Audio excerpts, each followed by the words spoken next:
Ishte duke e shijuar një drek me bazë peshku në një restorant të njohur në Darsena në Viareggio, por në pjatë i servirën prangat. Një shqiptar i shpallur në kërkim prej vitit të kaluar për trafik droge dhe i dënuar me 6 vite burgim për trafik droge është arrestuar 2 ditë më parë. Në kohën kur karabinierët e arrestuan, i riu me precedent penal ishte ulur me të dashurën e tij në një tavolinë në Taraz dhe i zhytur në bisedë, ndërsa priste pjatat e tij. I kërkuari nuk u bëri rezistencë karabinierëve. Partnerja e tij që e kishte ndihmuar dhe strehuar për më shumë se 1 muaj gjithashtu u mor nën hetim. Për habin e të pranishmëve, i kërkuari dukej si një klient i zakonshëm i restorantit. Hetimi i kishte çuar karabinierët dhe hetuesit në gjurmët e tij për një farë kohe, por çdo element e vendoste atë në provincën e Luka.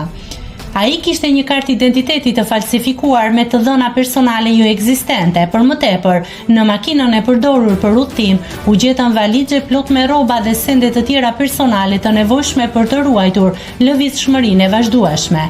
Përveç dënimit me burg, shqiptari duhet të paguajë një gjob prej 26.000 eurosh të përcaktuar në dënim.